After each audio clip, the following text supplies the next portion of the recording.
Hello students, welcome back to my YouTube channel Biochem academy.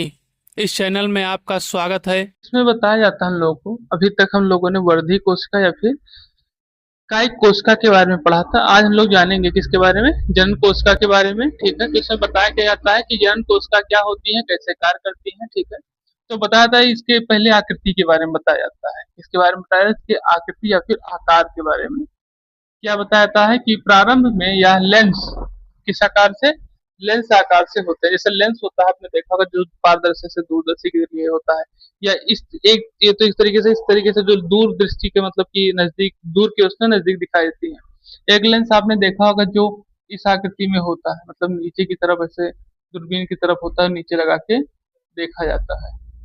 ठीक, इस आकृति में भी माइक्रोस्कोप जिसको कहते हैं। ठीक है, तो यहाँ बताया था यह लेंस के आकार का क्या है, होता है। और लेंस के आकार का होता है, बाद में यह गोलाकार हो जाता है। फिर बाद में क्या होता है, अभी हम स्ट्रक्चर भी बनवाएंगे। ठीक है, तो बाद में फिर क्या हो, गोलाकार हो जाता है। यह दिखाई देता है लेकिन किस रूप में, क्रीम रूप में। ठीक है, क्रीम एक मतलब छोटे जीव के रूप में, ऐसे ऐसे हम समझे, इससे आप जैसे समझे क्रीम रूप को। क्रीम जैसे जैसे छोटे छोटे कीड़े, जैसे केचुआ जिसको कहा जाता है, केचुए की आकृति के हो जाते हैं। क्योंकि आपने देखा होगा जिसको कहा जाता है अर्थवर्म। ठीक है, केचुआ उसी को कहते हैं। ठीक है, मतलब इस तरीके से किन रूप में क्या होता है, दिखाई देते हैं, रेंगने वाले जैसे जो पशु होते हैं, जानवर। ठीक, किन रूप से हमें क्या होता है, लंबी आकृति पराग नलिका में। ठीक है, लंबी आकृति में जब क्रीम रूप हो जाएंगे तो लंबी आकृति हो जाएगी, जैसे केचुआ हम बताया आपको। ठीक है, तो लंबी आकृति पराग नलिका में इसकी क्या होती है, गति को क्या करता है, सरल बनाता है।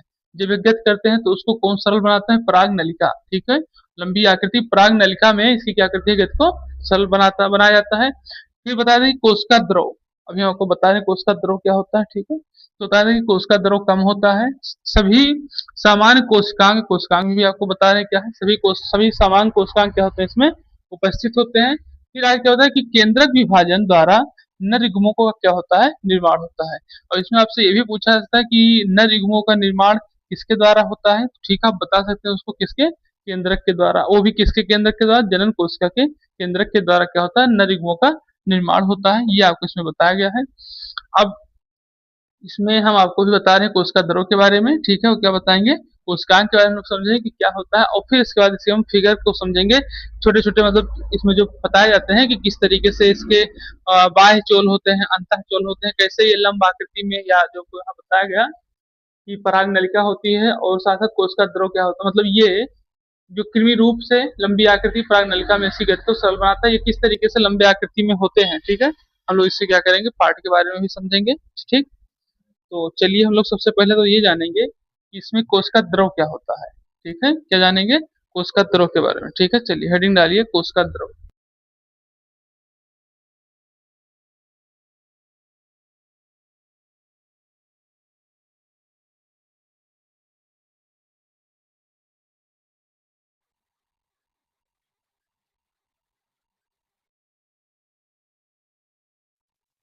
ठीक है, चलिए देखिए, तो यहाँ जैसे आपको बताया गया कि एक तरीके से क्या करता है, जो कोशिका द्रव क्या होता है, कम होता है। ठीक है, और सभी समान कोशिकांग भी होते हैं, उपस्थित होते हैं। तो कोशिका द्रव होता क्या है, तो कोशिका द्रव जो होता है, कोशिका झिल्ली जिसको सेल मेम्ब्रेन कहते हैं। ठीक है, सेल मेम्ब्रेन यानी कि कोशिका झिल्ली के अंदर, और केंद्रक यानी कि जो केंद्रक होता है। ठीक है, केंद्रक जो एक तरीके से सभी चीजों को मतलब एक तरीके ये कह सकते हैं कि जो बीज का हिस्सा। ठीक है, जो हम ये कह सकते हैं केंद्रक, जो कि अंदर के रूप में क्या होता है, पाया जाता है। ठीक, अंदर पाया जाता है, पादप जगत के हर किसी के अंदर केंद्रक। ठीक है, हम लोग के जो जिसको न्यूक्लियस कहते हैं एक तरीके से। ठीक? केंद्रक क्या होता है, केंद्रक के बाहर पाया जाने वाला एक क्या है, जेली नुमा, ठीक, जेली नुमा चिपचिपा पदार्थ होता है। ठीक है, इसको बताया था। और ये बना किससे होता है, जैसे जेली नुमा है तो ठीक है, किसी ना किसी चीज से तो बना ही होगा। ठीक है, और साथ साथ इसमें पाए जाते हैं जल। ठीक है, इसमें अम्ल होते हैं, जल होते हैं, प्रोटीन होते हैं। ठीक है, ये सब चीजें इसमें क्या होती हैं, वो अम्ल कह रहे हैं, लवण होते हैं, लवण। ठीक है, इसमें जो होते हैं क्या क्या पाए जाते हैं, इसमें होते हैं आपके जल, साथ साथ प्रोटीन और लवण पाए जाते हैं। ठीक, ये सब मिलके एक तरीके से क्या बनाते हैं, जेली नुमा संरचना बनाते हैं, जेली नुमा एक तरीके से चिपचिपा पदार्थ बनाते हैं। और जिसको क्या कहा जाता है, कोशिका द्रव। और ये पाया कहाँ जाता है, ये पाया जाता है कोशिका झिल्ली और केंद्रक के बीच में। ठीक है, अंदर मतलब कोशिका झिल्ली के अंदर और केंद्रक के बाहर, यानी उसी के बीच में हुआ। ठीक है, कोशिका झिल्ली के अंदर हुआ ये और केंद्रक के क्या हुआ, बाहर हुआ, तो बीच में तो पाया जाता है किसके बीच में, कोशिका द्रव और केंद्रक के बीच में, कोशिका झिल्ली और केंद्रक के बीच में क्या है, ये पाया जाने वाला जेलीनुमा संरचना, जेलीनुमा चिपचिपा पदार्थ है और बनता किससे है, जल, प्रोटीन और लवण से। ठीक है, इससे क्या होता है, बना होता है। तो ये हो गया आपका कोशिका द्रव, तो ये हो गया आपका कोशिका द्रव, ये हो गया आपका कोशिका जनन कोशिका। ठीक है, हम लोग जानेंगे कि कोशिकांग क्या होते हैं। ठीक है, हम लोग क्या जानेंगे कि कोशिकांग क्या होते हैं, इसका हम लोग क्या करेंगे, समझेंगे। ठीक, और कोशिका द्रव के कार्य भी होते हैं, जैसे कोशिका कुछ कार्य भी तो करते हैं, जैसे जेलीनुमा है तो इनके क्या होते हैं, कार्य करते हैं, ये एक तरीके से परिवहन का कार्य करते हैं। मतलब जैसे कोशिका झिल्ली से केंद्रक के बीच में होते हैं, तो वहां तक पहुंचाने के बीच में एक लेयर पाई जाती है। ठीक है, उसी में तो ट्रांसपोर्ट का काम करते हैं, परिवहन का कार्य करते हैं, कौन, कोशिका द्रव, ध्यान रखिएगा ये भी। और किसके किसके बीच में परिवहन का कार्य करते हैं, कोशिका झिल्ली और केंद्रक के बीच में ये क्या करते हैं, परिवहन का कार्य करते हैं। तत्वों के परिवहन के उनके पास तत्व पाए ही जाते हैं, कौन कौन, जल होते हैं, प्रोटीन होते हैं और लवण होते हैं, ये सब इसमें क्या होते हैं, तत्व पाए जाते हैं। तो इसको आप नोट कर लीजिए, फिर इसका हम लोग कोशिकांग शुरू करें।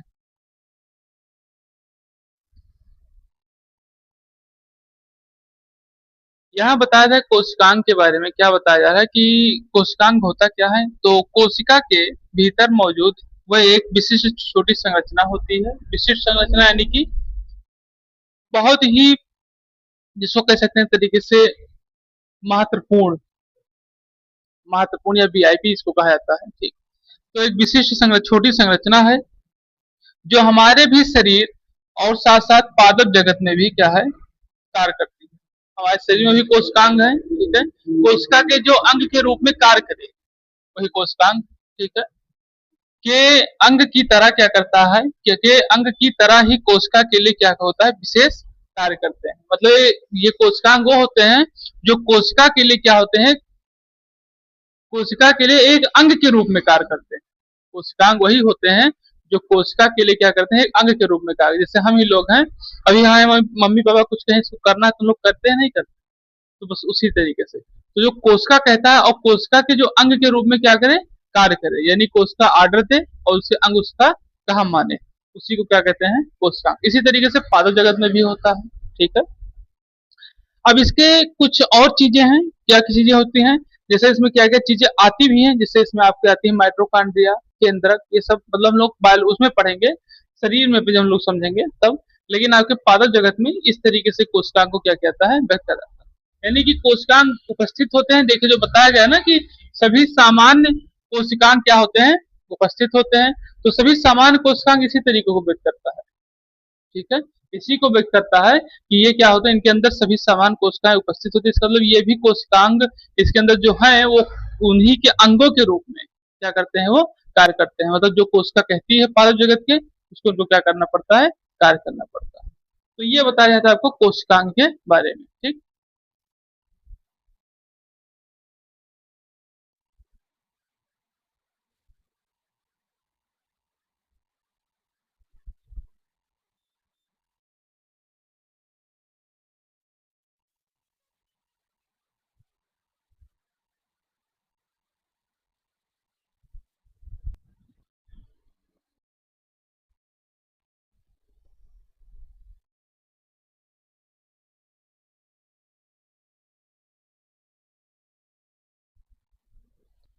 तो ये आपको दिया गया है, ये जो प्रतिबिंब बना है हम लोग का चित्र। ठीक है, ये बताया गया आपको किसका है, प्राग कण का विकास तथा नर युग कोद्भिद का निर्माण के बारे में बताया गया है।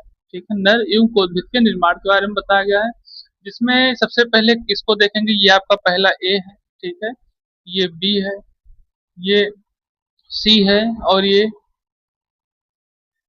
डी है और यहाँ पर ये ई है। ये आपको बताया गया, इसमें पहले आपको बताया जाता है क्या होता है, ये एक आकृति बनती है। ठीक है, जिसमें जो कि आपका दिया गया है किस तरीके से, प्राक कण के विकास के लिए। ठीक है, तो जो प्राक कण का पहले विकास होता है नर युगकोद्भिद के निर्माण के लिए। ठीक है, नर युगकोद्भिद के निर्माण के लिए प्राक कण का विकास होता है, तो उसमें आपके बाह्यचोल जो कि बता दिया गया है क्या होता है, बाह्यचोल। ठीक है, फिर उसके बाद आपका कोशिका द्रव, अभी हमने बताया कोशिका द्रव क्या होता है, ठीक है। उसी के साथ साथ फिर केंद्रक का निर्माण होता है, ये है न्यूक्लियस, यही है केंद्रक, सबसे महत्वपूर्ण चीज यही है, ठीक है। तो ये हो गया आपका केंद्रक, और ये हो गया जनन छिद्र। ये आपका क्या है, जनन छिद्र। ये एक तरीके से 3 जगहों पे पाया जाता है, ध्यान रखिएगा इसको। हमने आपको जनन छिद्र में जब अगले एक स्ट्रक्चर और बनाए थे तो आप लोगों को बताया था कि जनन छिद्र एक तरीके से 3 जगहों पे क्या होता है, पाया जाता है, ठीक। फिर उसके बाद दूसरे स्ट्रक्चर में जो लोग पहुंचते हैं तो यहाँ पर ये जनन कोशिका का क्या हो जाता है, निर्माण हो जाता है कि ये जनन छिद्र है, ठीक है। इससे प्रक्रिया फिर आगे बढ़ती है, ठीक।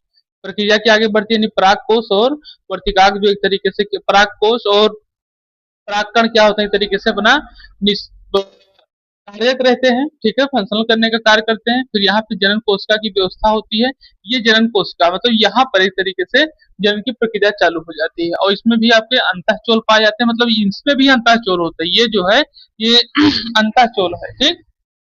इसमें भी अंतःचोल पाए जाते हैं, और ये अंदर की जो व्यवस्था है इसको क्या कहता है, वर्धी कोशिका या फिर कायिक कोशिका, ठीक है, ये हो गया। फिर उसका तीसरे स्टेज पर पहुंच जाते हैं, ठीक है। तो वहां पर अब इसमें धीरे धीरे कुछ चीजों का निर्माण और उत्पन्न होने लगता है। जनन छिद्र तो पाया ही जाता है, एक इसमें पाया जाता है नली केंद्रक के बारे में, ठीक है, कि नली केंद्रक क्या होता है इसके बारे में बताएंगे हम लोग समझेंगे इसको, ठीक है अभी, कि नली केंद्रक क्या होता है, और साथ साथ हम लोग समझेंगे कि कैलोस भित्ति क्या होती है, ठीक है। कैलोस भित्ति क्या, इसके बारे में हम लोग क्या करेंगे अभी समझेंगे। फिर उसके बाद जब डी स्ट्रक्चर तैयार होता है तो इसमें रिक्तिका पाई जाने लगती है, ठीक है।